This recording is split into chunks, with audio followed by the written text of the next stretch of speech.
बिस्मिल्लाहिर्रहमानिर्रहीम। आज हम आईकॉम पार्ट 1 इकनॉमिक्स का लेक्चर 7 स्टार्ट करने जा रहे हैं, जो हमारा इलास्टिसिटी ऑफ डिमांड से मुतल्लिक होगा। ये इसका पार्ट 1 है और 2 पार्ट में हम इंशाल्लाह इसको कंप्लीट करेंगे। ये टॉपिक हमारा दूसरा है और उसका दूसरा लेक्चर है, जो हमारा डिमांड और सप्लाई टॉपिक से रिलेटेड है।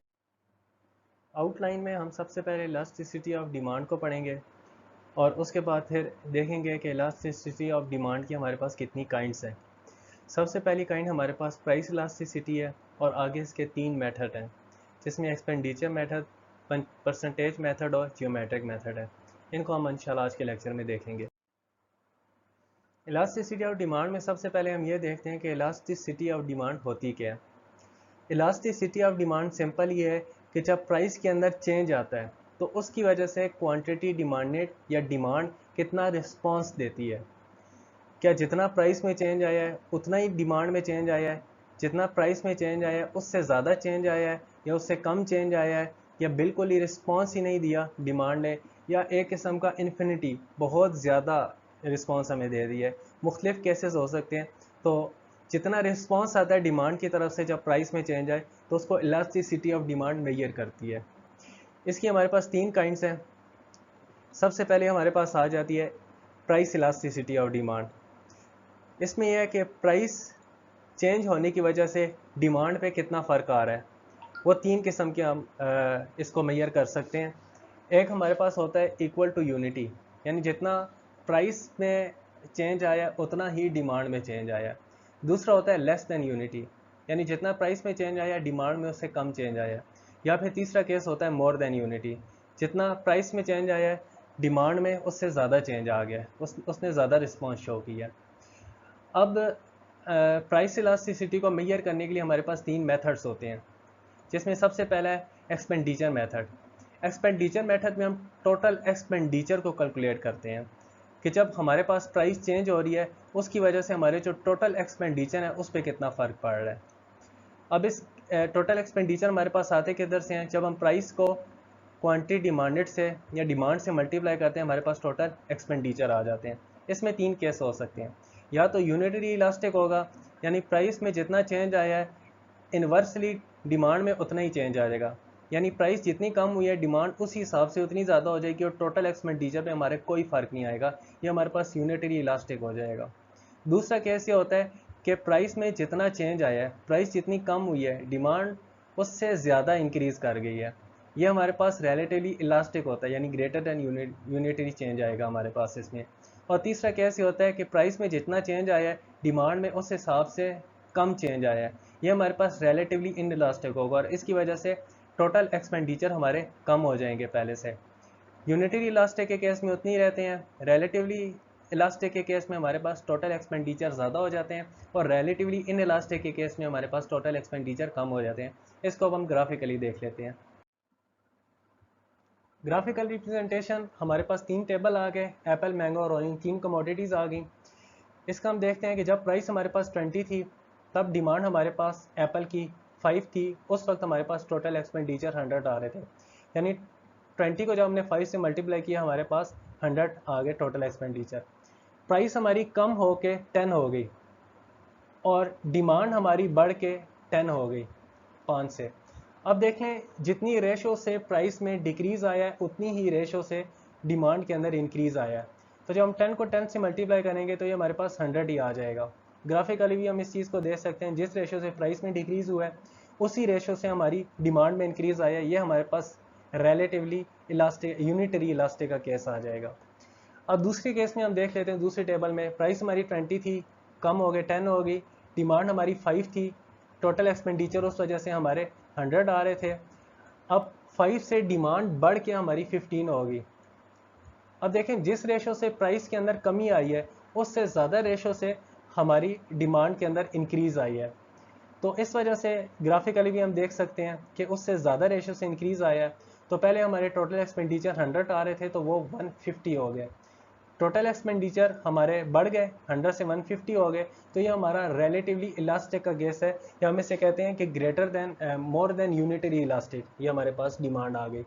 तीसरे केस में उसी तरह हमारे पास प्राइस 20 थी, डिमांड हमारे पास 5 थी, टोटल एक्सपेंडिचर हमारे पास 100 आ रहे थे। प्राइस कम हो गई 10 हो गई और डिमांड हमारी बढ़ के 8 हो गई है। अब देखें जितनी रेशो से प्राइस में डिक्रीज आया उससे कम रेशो से इंक्रीज आया हमारा डिमांड के अंदर। इसको हम ग्राफिकली भी इस तरह देख सकते हैं।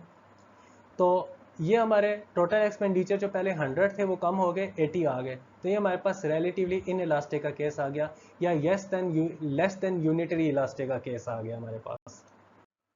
परसेंटेज मेथड हम डिस्कस करते हैं।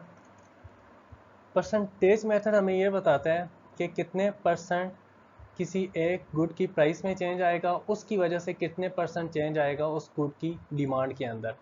ये हमारे पास फार्मूला आ गया, percentage change in quantity demanded due to percentage change in price. Formula में पता है Q2 minus Q1 divided by initial quantity multiply by 100।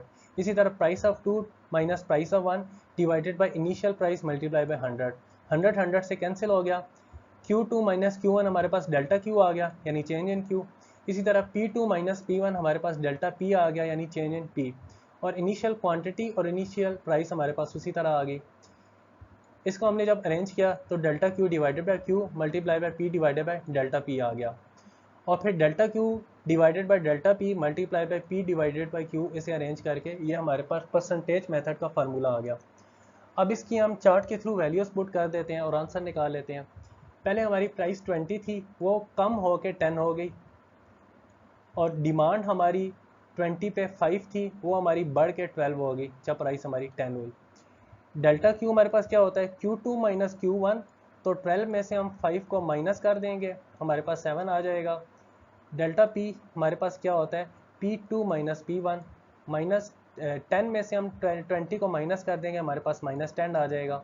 और इनिशियल प्राइस हमारे पास 20 थी, वो हमने पुट कर दी, और इनिशियल क्वांटिटी हमारे पास 5 थी, वो हमने पुट कर दी।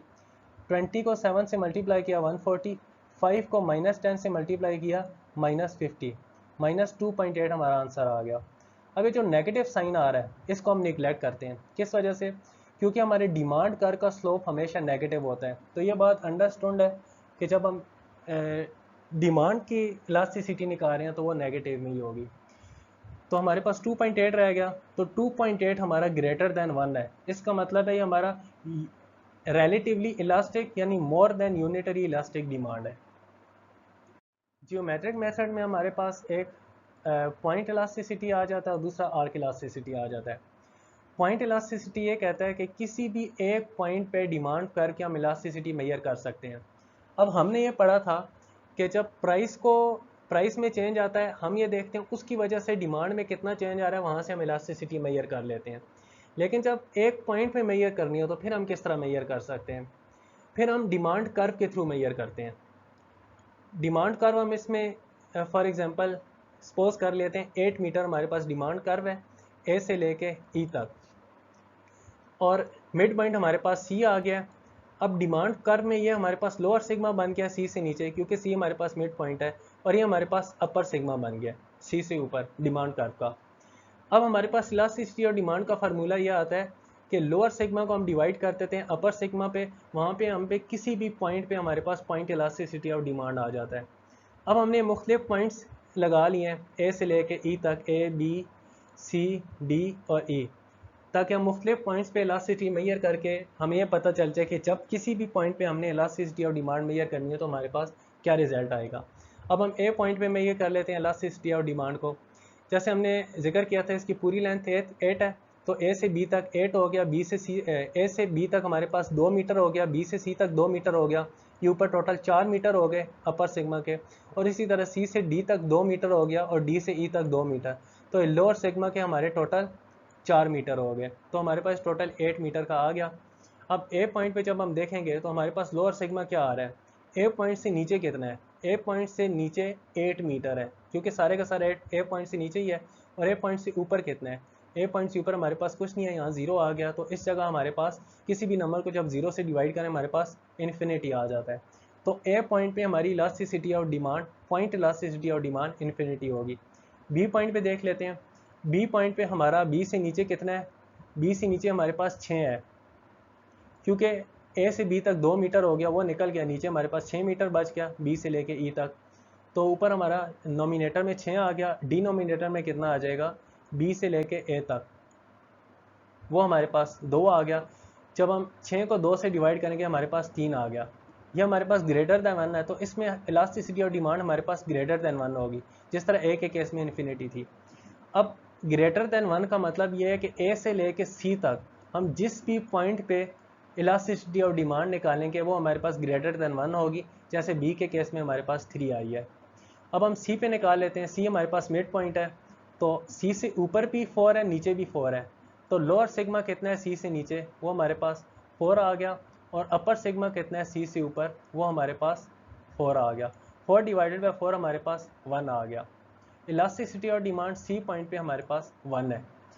डी पॉइंट पे इसी तरह देख लेते हैं, डी पॉइंट से नीचे हमारे पास लोअर सिग्मा कितना है, वो हमारे पास 2 मीटर है, और डी पॉइंट से ऊपर हमारा 6 मीटर है।